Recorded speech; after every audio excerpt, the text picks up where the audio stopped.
Tom Gurman, who lives near St. Louis, dreamed of accomplishing three things in his life: bowl a perfect game, get a hole-in-one, and build a spectacular Christmas layout.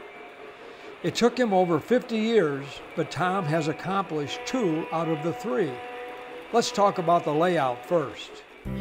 The room is 29 by 32, and the layout is about 23 by 29. And you can walk all the way around it. And inside the mountains, there's places that you can look, little vignettes with different scenes, and on the back side.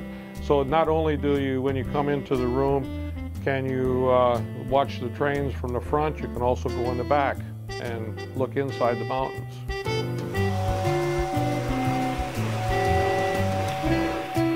There's approximately 300 buildings, 25 trains, trolleys running, and they can all run at one time.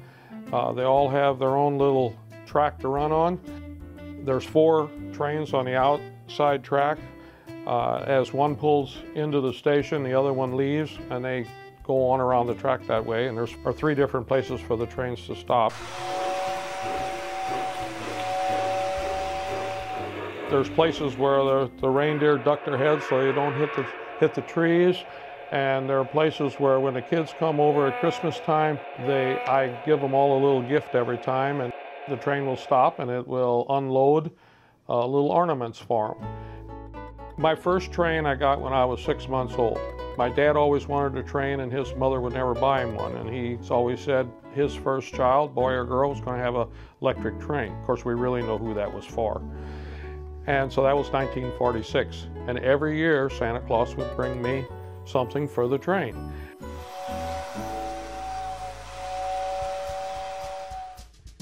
When I was in 8th grade, I got my second train. The trains came down at Christmas and were put around the Christmas tree, and I got to play with them from November to maybe the middle of January, and then they were put away for safekeeping. And so they've lasted. My original train still runs, and it's good shape. And my childhood dream was always to have a room with a permanent layout. So when I retired from teaching, I decided that I wasn't getting any younger, and I decided to build a room on the house for me to put my trains in. And this is what has evolved from that. I didn't debate it all because it was always trains and Christmas went together. In our house, they only came out at Christmas time. So when I was making it, I said it's going to have a Christmas theme, except it'll be Christmas in this room 365 days, or 7/24/365. So I use Lionel's electric eyes to trigger the relay, and then the relay will either turn the power on in a block to send the train out, or it'll turn it off to stop one. So when I made this layout, I don't know how many blueprints that I made on paper. I got a template, and I made the layout with as many curves in it as I could. And I went with the wide radius curve because trains can run faster without running off the track. I was a math and physics teacher. Lots and lots of that math and physics came in handy, especially when I made my upside down train around my upside down Christmas tree. We've seen lots of layouts, but this is the first with an upside down Christmas tree and an upside down train running around it. I had 23 trains running, and my goal was 25. So I added an extra train to the outside loop. Now I have 4. And so the 25th train was going to be a train that went around my upside down tree up there. So I planned it out in my head on my way to California, and I came back, put it together, and it worked the first time. It's a cantilever system, the engine on the top of the board with brackets holding the train on the track on the other side. The one on the top is the one that does all the work. Tom likes to play games on his unsuspecting guests. I invite friends and family and friends of friends. If people can be vouched for, I don't mind them coming in to see my trains. Or when they bring people over, Well, I don't know what they've told you about my layout, but here it is. They get the funniest look on their face, like, no, this isn't really what I had in mind when they were explaining it. And then I say, well, give me just a minute, I'll turn the rest of them on. And then we come into the back room, and they open the door, and their first expression is, wow, oh my God, I can't believe this. You know? That's what I really enjoy. And then the little kids, you know, oh, Mom, look, Thomas the Train. Oh, look at that one's upside down. Look over here, the reindeer ducking their heads. You know, it's real. That's where my joy comes in, sharing it. To have this by myself, I do enjoy it, but it's more fun when you share it with somebody. And that's what Christmas is all about. And like I said, Christmas has always been a big thing around our house. I put out 40,000 Christmas tree lights outside and decorate my yard. My sister lives next to me. I decorate her yard. And so the outside goes along with the inside. Usually around Christmas time, the 2 weeks before Christmas and even the week after Christmas, it's bumper to bumper. I mostly run all Lionel except for the trolleys. I got MTH trolleys. Their wheelbase is a little bit longer, and when they bump to change direction, they don't jump the track. I was having trouble with the Lionels and jumping the track all the time. I'm a Lionel person. If it's Lionel, I'll buy it. As you can see on the back shelves, I got all kinds of post-war mainly. In 1976, the bicentennial train came out, and I saw it at the store, and I thought, gee, that's interesting. I'm a teacher, and it's got all the history of the 13 colonies. Maybe I can learn something from it. In 78, then I bought the Mickey Mouse set. In 1980, I made the mistake of started going to train shows, and I picked up a car here and a car there, and it just snowballed after that. Every train show I went to, I had to buy something. I really don't care for the newest that's remote controlled and stuff. I'm not into that. I like to turn them on and watch them run. They are powered by 14 ZW transformers. Mainly one transformer takes care of one or two of the trains. Maybe one transformer takes care of the lights. But I tried really spreading it out so that I wasn't pulling too much power from any one transformer. At the speeds that I got them, they work the best. I found out too that you start them out slow, and all of a sudden as they warm up and they get loose, all the gears get loose, they start running faster on their own. Everything out here on the front of the layout is mainly Department 56. And I even made one, my parade that's in my amusement park there. I used to build floats for parades for 31 years. So when I had made that amusement park, the amusements always have a parade, so I made a little parade and had to put floats on in the parade. When I was a little kid, they didn't have all these modern computer games. There was no such thing as a computer back then. And I had to tinker on my own. Now, we weren't real rich, so I didn't have many toys. So I had to learn to do stuff. And my grandpa, a janitor type person, and I'd go over to his house. Grandpa, you got any wood for me? Yeah. And he'd give me the wood, and I'd go home, and I'd sit there and I'd cut that wood and make different things. I think I actually made the first mousetrap game, but I never patented it. But I used to tinker at that stuff. I guess that's where my physics and why I ended up teaching physics and math, because I like doing all that stuff. What advice would you give someone who wants to build a layout? Sit down and take the time and really think about what you want to do and how big you want to do it, and do it right the first time, so you don't have to go back and keep tearing things apart. I actually made a three-dimensional scale model of it, just to see what it would look like. I guess we got 5 levels back there too, so I guess it's 5 levels. I never really counted them. The Polar Express train starts out on the first level, it goes into the mountain, and it winds its way up, and it comes out across the bridge on the second level. Then when it goes back into the other mountain over here, it winds down and comes back out on the first level. I have stops built in with these relay switches for most of the tracks, just so that the trains stop and they rest for a little bit, keeps them from overheating. Some nights I turn them on at 6, and maybe at 11 o'clock they finally are turned off, And then at midnight, I'm still repairing it, so because the next night I know I'm going to have more people here, so I start working on them and getting them working again. How do you control the kids? I want to put something there, but I didn't want to put the plastic there. If the kid wants to touch something, fine. I don't like them grabbing stuff, but every kid's going to be inquisitive. And so this little fence was made out of popsicle sticks. One person asked me how many popsicles I ate in order to get all those popsicle sticks to put the fence all the way around there. And I didn't have the heart to tell him I bought a box full of popsicle sticks. And then I built my covered bridge back over there. That's all made of popsicle sticks. My little building on where my floats at my amusement park go into, that was made of popsicle sticks. My arch bridge there, that was made out of PVC pipe and drop ceiling hangers. The trestle over here was made out of scraps from my shelving that I made. And the biggest one, the big bridge that goes across the doorway there for the 2 trains that run on the shelf around the room, was made from a 10-foot 2x4. To reach his goal of 25 trains, Tom once again looked towards the ceiling. Like I said, I was trying to get 25 trains running. I thought, well, I could just maybe have a train on that shelf, on the top shelf up there going back and forth, and then well, shoot, why don't I just make it go all the way around the room?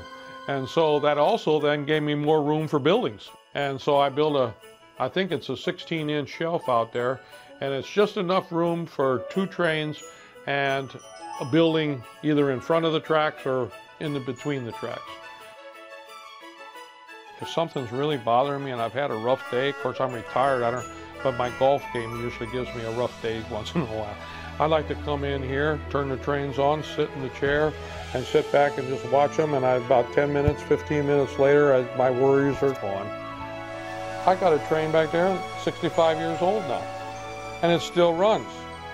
Most of the toys that you buy nowadays, in a year, usually it ends up being broken because it's made out of cheap plastic. Lionel is tough.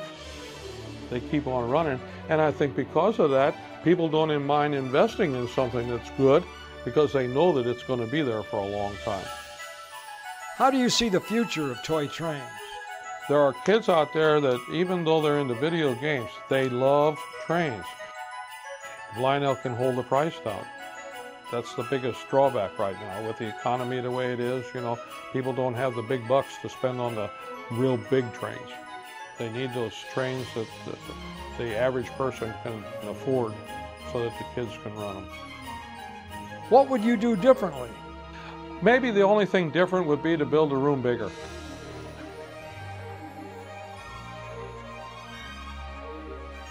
Wait a minute. Tom fulfilled his dream about a permanent layout, but what about getting a hole-in-one and bowling a perfect game? I bowled in league for 50 consecutive years, and I had not had a 300 game. The 3rd time I bowled this year, I shot my 300 game. So it took 52 years. Somebody asked me, is it the first 300 game? I said, it sure is. And I'm still looking for my first hole-in-one. Haven't got that yet, so there's still time for that.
Railroading goes way back in Steve Klein's family.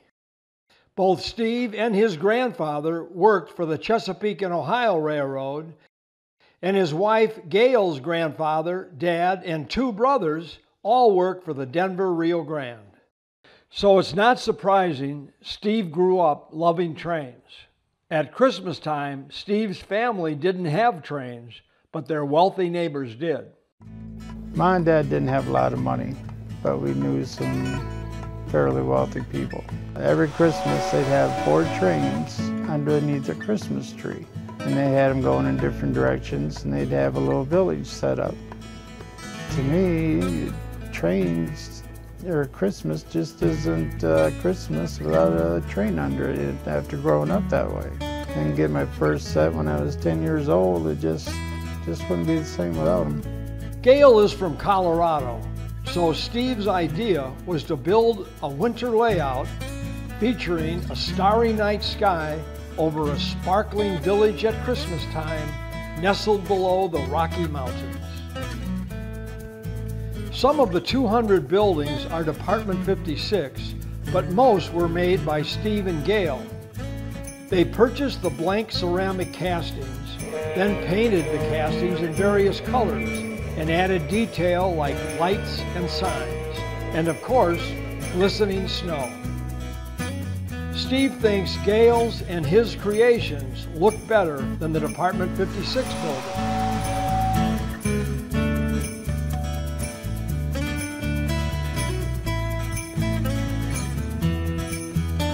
Steve's collection consists of pretty much whatever strikes his fancy.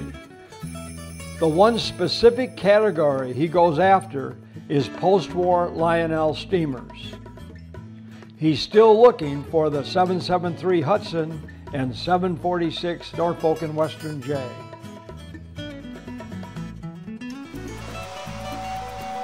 To create the stars in the night effect, Gail hung a lightweight blue fabric in front of Christmas mini lights.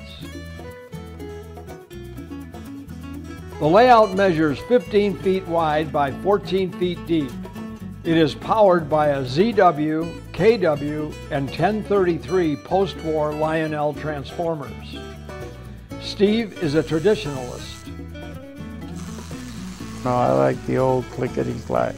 I like hearing the train running on the track. I like to hear the old Lionels that they built back in the 50s grind and growl and make the noise they make, you know. And rail sounds, to me, you get 4 trains up there with the train sounds in them. Next thing you know, it's just a hodgepodge noise. After a while, you can't tell which one's diesel and which one's steam, you know, especially when you get all 4 of them to one end. It's just a bunch of noise. I just prefer the old way. That's what I grew up with, and that's what I really like. Steve includes a caboose with every mixed freight train he runs. He thinks the railroads made a big mistake when they eliminated the caboose. Working on the road all those years when they got rid of the caboose, it just took part of the railroad away. Now they're trying to get it down to where all there is just the engineer in the engine anymore, and not even a fireman or anything. To me and several others, train just didn't train without a caboose.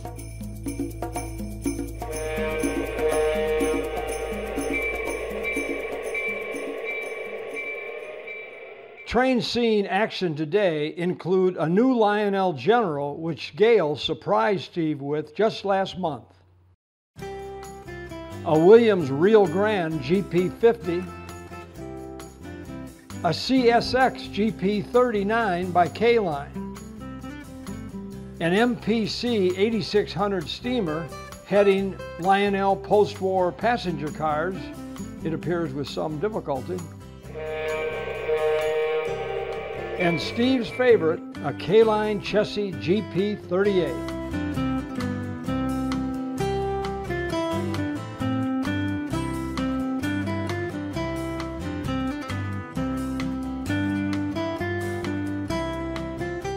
Steve is not a planner. He just saw the space and started building. Started putting a level here and a level there, and decided that wasn't big enough, so I put in another level and another train, and just kept growing and growing.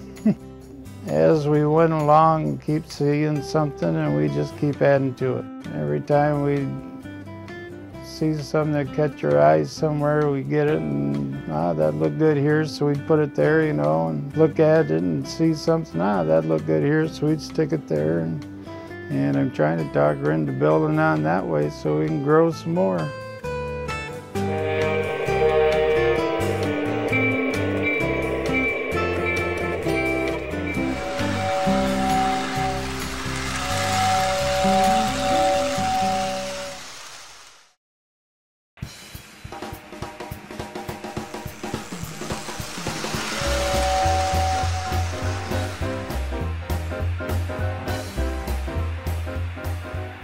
I wanted a Polar Express layout. I just thought it was the coolest thing, and I thought it would really stir the imagination of the kids. I wanted the song, the sound, everything, and we have it all incorporated into this layout, knowing full well that I was going to put an extra half onto the layout.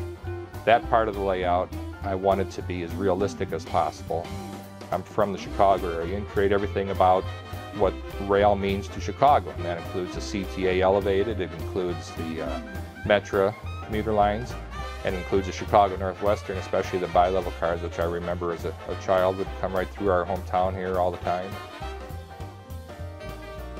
John commissioned Roger Farkash of TW Design to build a Polar Express layout.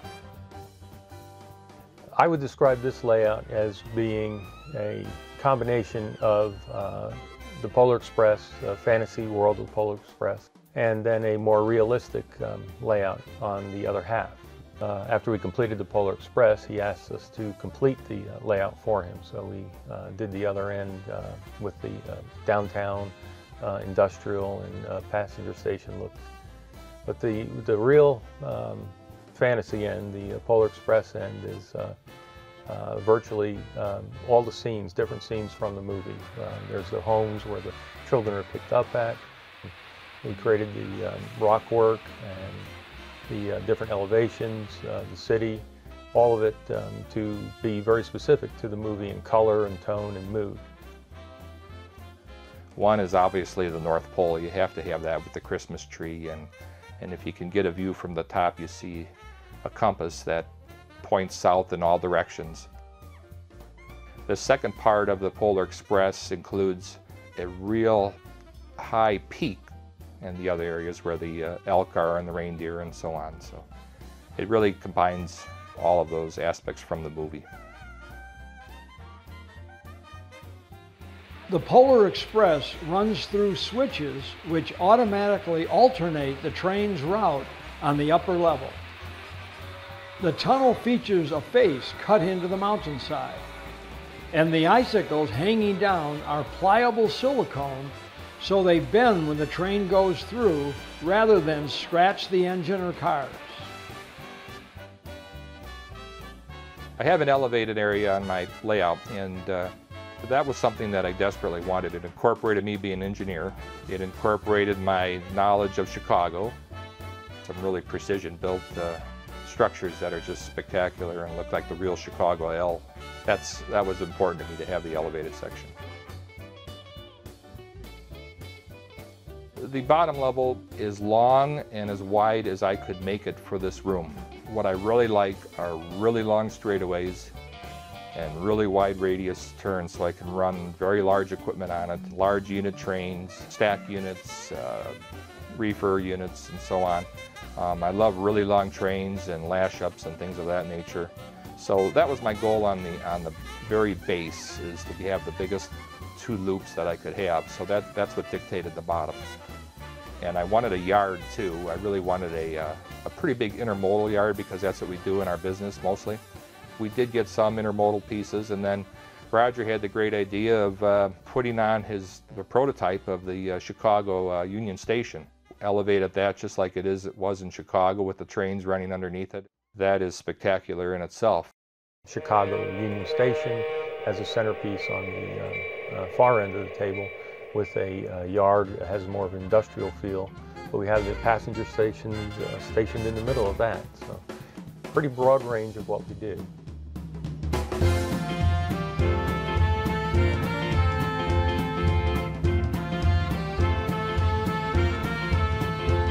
I use the Legacy train command control system, and that controls the entire system. I do have the ability on my elevated loops to turn that into conventional, so I can run some conventional trains on that with all the post-war I have. The post-war just doesn't look right on this layout. I love the new modern equipment, the large size, the long trains, sounds.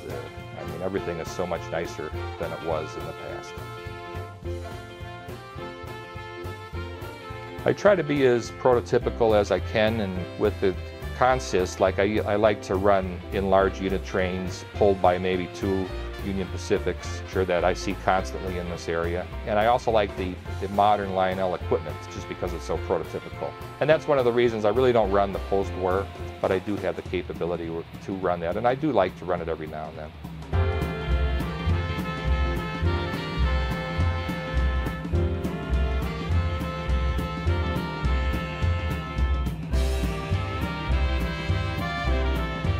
My favorite train is without question the Chicago Northwestern bi-level.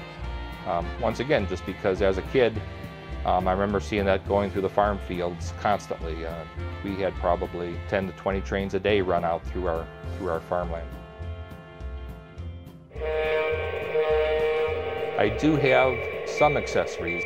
What I'd like to do is add quite a few more, and it's all about, once again, making the kids smile and coming up and pushing that button and seeing some action. Even if it's just a simple light turning on and off, they all get a kick out of that, and everybody loves doing that. Sound of that, things of that nature. I don't have a lot of accessories on this layout, but I'll be adding more as we go. CN 8002, the track is clear. Over. Thank you, sir. Cleared outbound. CN 8002 out.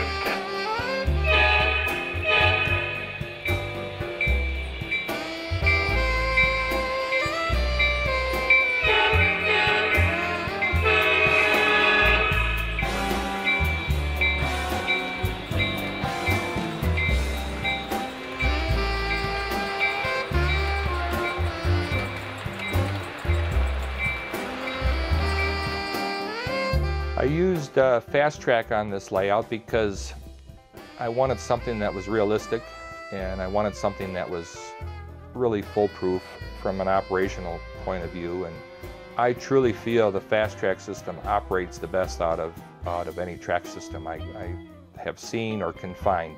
So we got a lot of large curves and a lot of large radius turnouts, so I'm very pleased with the Fast Track.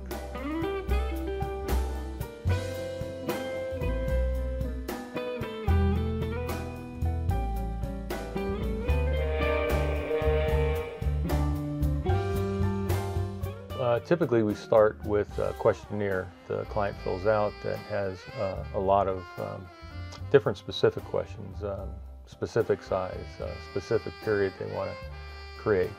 Eventually we go through a process of refining those questions into interview that we then do with the client and get to the more specific ideas of what they would like. In John's case, he started with an initial track plan. We reviewed what he was trying to accomplish, recreate the Polar Express from the movie. Then I took that information and we did an initial track plan. After doing that track plan, I'll do some sketches, some conceptuals to show what the overall look of the layout will be. And once we have that approved, then we move forward with the actual construction. I have a project sitting in front of me, a layout. It's a museum quality piece from the very bottom to the very top and from one end to the other. It is absolutely incredible. TW Designs did an incredible job. Great people, loved working with them. The product that they produced is just fantastic. In fact, I said to Roger Farkas today, I said, I'm not sure I could find one thing, Roger, that I would change on this layout, so I'm very satisfied with this layout. It's everything that I wanted.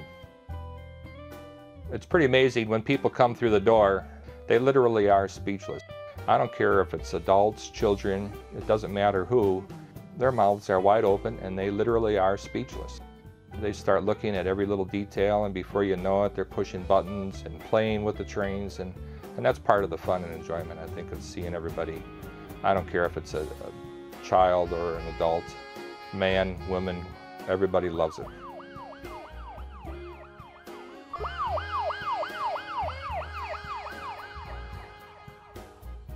I started dabbling into better post-war products. I would guess 10 years ago, 15 years ago, I set my eyes and my goals strictly towards excellent or like new condition items, and almost always with boxes.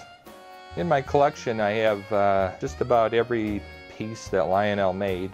I have all of the F3s, I have all of the GG1s, I have all the motorized vehicles, all the 64 boxcars. These little boxes that Lionel has produced little miniature parts in, light bulbs, screws, wire, cable, just hundreds of little boxes of lights and beacons and anything that Lionel had in a service station. Those products really interest me for some reason.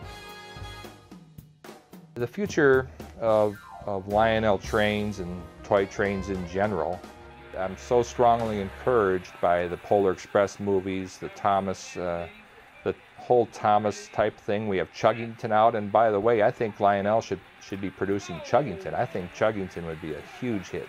So I think the future's bright, and I hope we keep the young kids engaged. I have, like I said, I have my 3-year-old granddaughters heavily engaged already. They love every part of it, so hopefully that just keeps carrying on. We're almost 100% Lionel, because to me, Lionel is my childhood. Lionel is Christmas. We constantly had layouts surrounding our trees. The first opportunity I had, I put a layout around the Christmas tree, and all 3 of my boys also have layouts around their Christmas trees right now. Lionel and Christmas to me are one the same, and it's extremely important that we carry that tradition on, I think, just because it means so much to many of us that are baby boomers or like myself.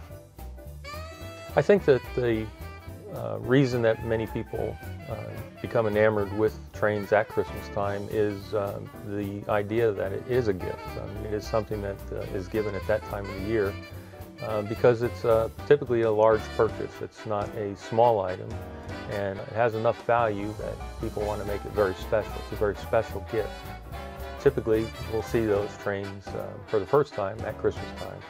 That tradition, that legacy, that experience of sharing that family tradition of putting trains under the tree is something that gets carried forward with the family that the gift was originally made, or with that family's sons and daughters who carry that tradition on in their own families in the future.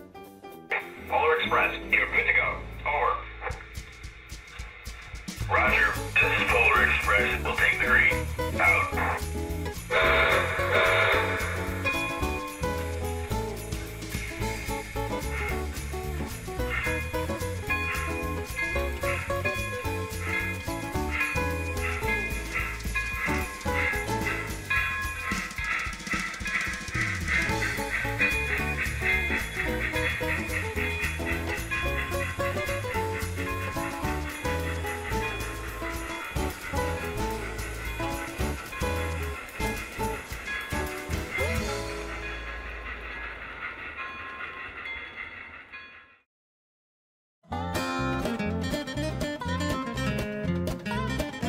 When Bob Wilkie of Toms River, New Jersey was 6 years old, he was given a Lionel train set for Christmas.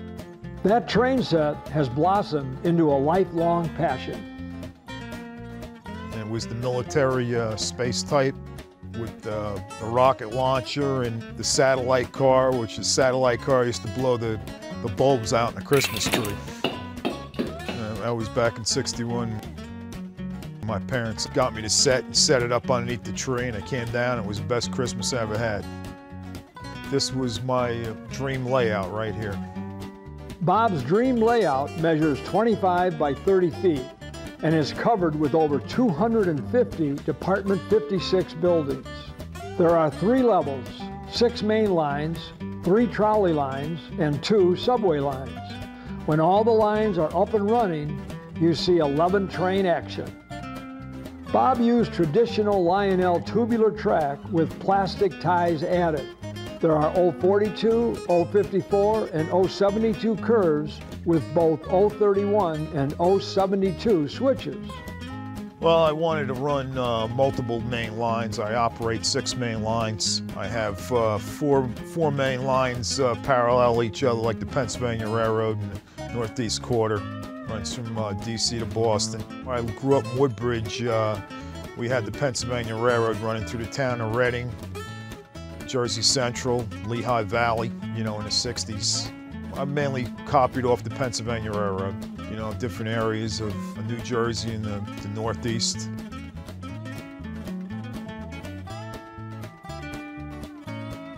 You know, Provoticula is possible the way it really is in life. It's a little piece of America. The most striking area of the layout is the middle section, which depicts Manhattan. And Department 56 building, they copied that very well. And the Empire State Building, Rockefeller Center, Radio City.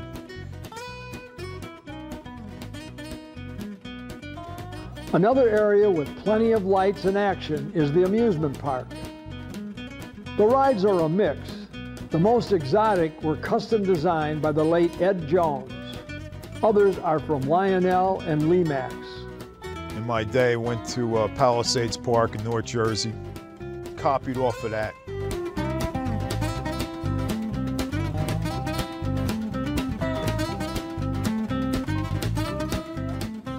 Bob likes the way Department 56 buildings match up with Lionel. Well, I think they go perfect together.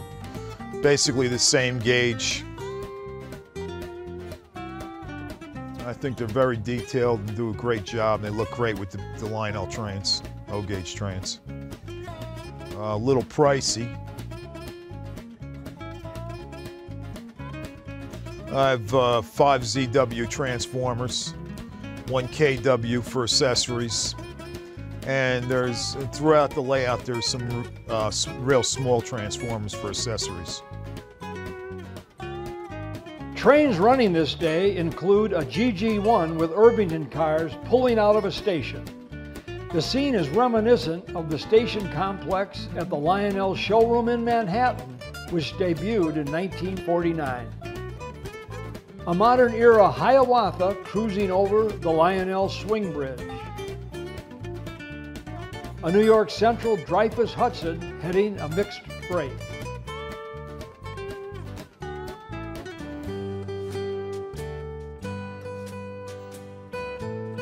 The iconic Santa Fe F3 with the war bonnet paint scheme heading a line of aluminum passenger cars. And a Texas Special with matching passenger cars. The layout is pretty much done. All that remains is to wire some signals and add ground cover. They were the king of O-gauge trains, the main manufacturer from 1900, and everybody grew up with that. They produced a great product that lasted decades and decades. Some were even handed down in the family. My father got a standard gauge set that was his brother's, and they were in Depression in the 1930s. We still have that set in the family. Well, when you see a Christmas tree, I think of Lionel trains running underneath it, finishes it off, and it brings back the old Christmases in the 50s and 60s, the way it was. I don't have command control, but I think it's good. I think the sounds are fantastic. It makes the engines come alive. The actual sounds of that particular engine, the steam engines, I think they're great. I think it's a great hobby for kids to get into. It's a great learning experience. Building carpentry, building the layouts, electrical, learning wiring, and it helps you out later in life in the wiring, carpentry, and it's a great learning experience. It's great for any child. When I look at it, I achieved even more than I expected to do. I think it came out great. Amusement park area, a truss bridge. Most people that see it love it. Yeah, Christmas time, everybody comes over and we eat dinner, and then everybody comes down, the kids and adult members, and we run the trains for a couple hours, and it's a great experience. It's a great thing for the whole family. And that's pretty much what all these stories are all about. Kids, family, Christmas, toy trains, and having fun.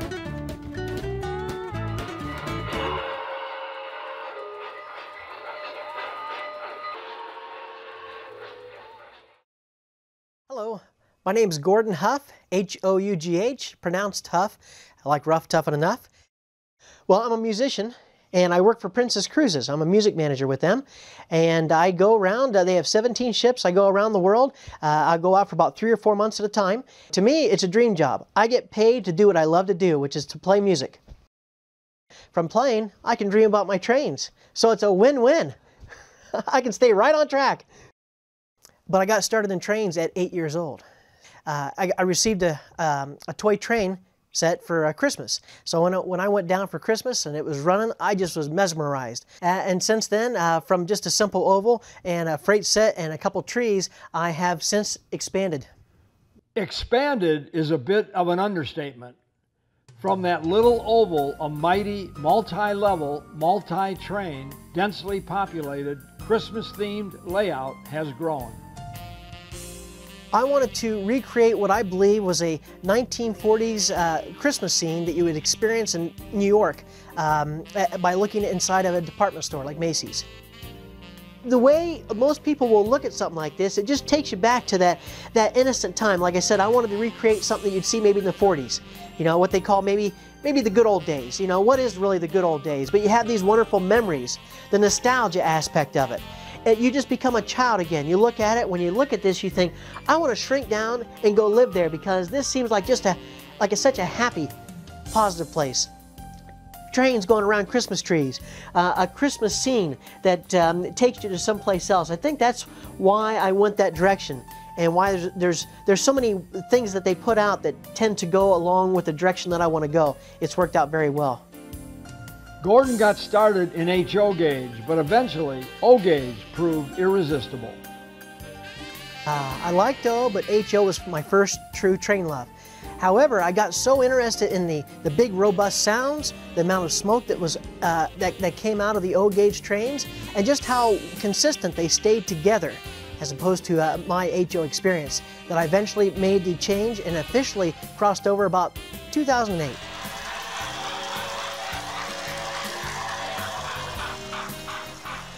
Well, I run Lionel Fast Track, and my goal is to have multiple trains running. The way I wanted to do the plan was to have 2 levels, and I wanted to have a reverse loop on the top and also the main level, so I could run trains back and forth without having to switch them around. I also wanted to have some extra switches underneath my second layer over here. So instead of just having wasted space on the main level underneath all those buildings I have over here, I put 4 stub end yards and 3 thoroughfares. The people and the buildings, we get them mainly from Walmart, Kmart, Lowe's, Home Depot, places like that. Most of them are Lemax, St. Nicholas Square. And now I forgot that's another reason why I changed over from HO to O gauge. The size of these people that I predominantly got were about the same height as the HO scale engines. But the O gauge, obviously HO being half O, was much more appropriate. That's another reason I did that. We would basically look for things that we thought were interesting and appropriate for creating this Christmas fantasy. Trains that I run, obviously most people, if not everybody, has heard of Lionel. And they're such a great tradition and great product. However, I've also gone into some other brands like MTH, mainly because I like the Christmas scent of smoke that comes out. And they have, well, a fan-driven smoke, and it's just a very neat experience. Well, this was the first MTH train I'd ever bought. I'd started with Lionel once I went over to the O gauge side of things, and I just really liked the classic old-fashioned look at that. And then when I discovered the amount of smoke and the special effects that it has, I thought, well, I need to check out another one. So I love how this one runs and it has the passenger cars that lights up. Once they came out with the Blue Comet, I said, I need to pick that up. I also added a few additional cars, so it's a 6-car consist as you have seen, and I love, once again, the way the cars are lit up and just the way they're designed. Both trains just run so well. I'm in, once again, a win-win situation with Lionel and MTH. You just can't go wrong. Oh my gosh. I waited 30 years to get the big boy. I discovered it when I was 13 years old, looking through a magazine, and I saw a silhouette kind of all these different engines. And I thought, well, I know that one, I know that one, never seen that one. Oh my gosh, what is this one? It's huge. The big boy, I'd never heard of it. I was 13 years old. 43 years old, I finally got an MTH Rail King big boy. It was another dream come true, and it has not disappointed me at all. I'll be very excited to run it for you. We had a Santa Fe Dash 8 running earlier on the lower level. Also a Lionel 282 Mikado, and it was a Christmas engine. I've cruised to Skagway, Alaska many times, and if anyone is watching this that has cruised to Skagway, Alaska, they'll know of the White Pass Yukon Railway, and they have a 282 Mikado. So when Lionel brought out that Christmas version of that, I was so excited. Matter of fact, when I got off the ship and was at the airport to fly home, I called up and asked if they had it. It was home. I ordered it. 3 days later, it arrived at my back door. Gordon used the real world as a guide. He wanted to recreate downtowns, suburbs, park areas, a second level that's not as big. It's more of like a small town where you have the big city and small town where the train will take you to the second level, and then you have to have your little shopping center over there, side Walmart, and you know, you got to go shopping every now and then. So, and plus we picked up a ski alpine ski village area over here. We picked up a chateau and a ski lift. So with that, you have to have a ski area. We would basically look for things that we thought were interesting and appropriate for creating this Christmas fantasy. The background I'm very proud of. 1-inch extruded styrofoam. I had my mom paint the backdrops the way I wanted them. I knew where I wanted mountains, waterfalls, some ski trails, and most importantly, trees that resembled the types of trees that I have around the layout. You can just go around and hang them up very easy on the nails and take them down just to get access to the train. So it's a pretty slick operation. There are so many buildings and lights, Gordon has lost count. I should really take time to count those. I can tell you though that I do have an ample supply of blue icicle lights right above. I started out with 300 and realized that wasn't near enough. In that case, more was definitely more. So I've got 1,200 blue icicle lights hanging to illuminate a nice sheen over the layout when it's nighttime, basically. For the third level, there just wasn't enough real estate to have the train do a full loop, at least for me to feel comfortable about, especially if I had a train wreck. It'd be a long way to the ground. So I decided that'd be a perfect opportunity to showcase the K-Line Super Street system. And I had this 8-foot span. Well, it seemed like a perfect opportunity to go to the lumber yard again, get an 8-foot long piece of 1x6 pine, cover it with some white duct tape. I didn't even know they made duct tape in any other color than gray. So white simulated the snow, hung some icicles we found at Jo-Ann Fabrics, put some street lights up, a guardrail with some garland there, and I have now traffic going back and forth. That is really 3-rail track, just like the train track, except with cars on it. To simulate snow, Gordon experimented with various materials before he discovered the perfect solution. We started off with just a plain white sheet, and then we got to cotton, which we found that would usually get caught in the wheels. That was a little frustrating.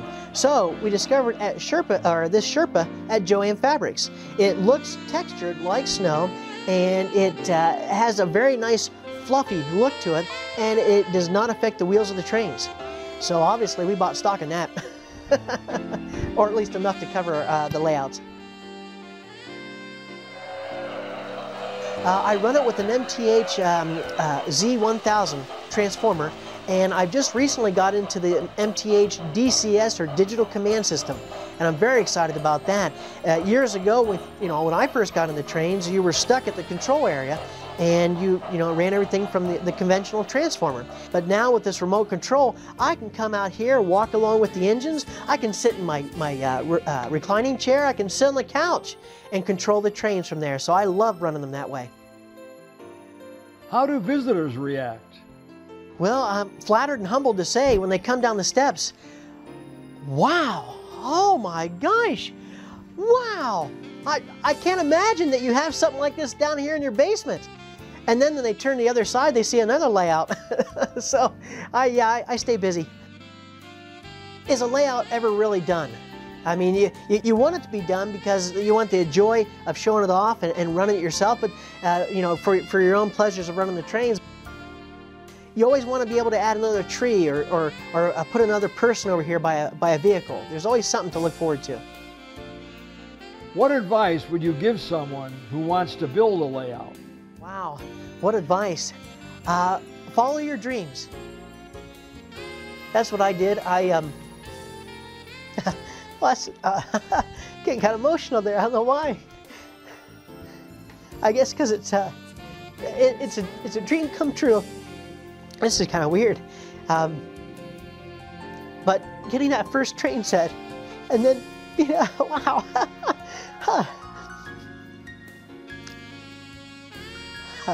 Pardon me. Oh, getting that first train set and finding that I was so attached to it. And you know, when a parent gives a kid something, you know, hopefully they'll enjoy it, and you hope that you know, they'll like it and play with it a lot, not knowing if they'll stick with it for a while. Well, I obviously stuck with it, and everything that we bought was worth it the entire time. So once again, going back to it, I would say follow your dream. Be fearless going into it, because if you have your brakes on, you're not going to be able to accomplish anything. Try it. If it doesn't work, if you have a train wreck, oh well, you learn something, and then try something else next time. But let your imagination lead the way. Trains are not the only thing Gordon gets excited about. The Ohio State University, home of the Buckeyes. I bleed scarlet and gray. That's it. So I have this layout, which is once again a dream come true to build that. And then on the opposite corner of my basement, I have my Ohio State, OSU layout. And it is completely Buckified. My mom, in her spare time, she has painted everything, every person, every building with scarlet and gray. You're not allowed to live there unless you have those colors. And for, sorry, anyone from Michigan, well, you might not want to come down and look at that. I do have two people dressed in blue and maize. One's being chased by a dog, and the other one, oh, he actually, when he's not being tied to the railroad tracks, he drives a gandy dancer. And there's a big, tough, burly Buckeye watching him to make sure he does take care of business. Buckeye country! Go Bucks! Go Bucks!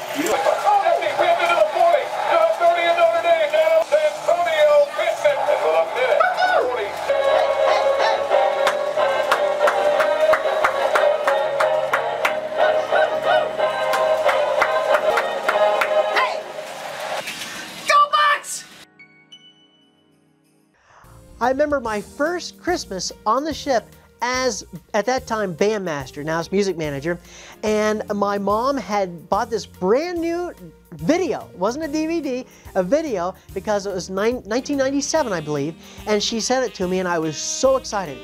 It was a Lionel Toy Train Christmas by TM Books and Video. And I watched that, and I was mesmerized. I stayed up and watched it several times before I went to bed that night. And I could not get over what TM Books and Video had done. Tom McComas, I thought, this guy has got his act together. Joe Stackler, I thought, man, these guys are something else. What a dream come true if I ever had the opportunity to meet them, let alone have them video and showcase my layout. So here it is, 14 years later, and my dream has once again come true. I say, woo, woo.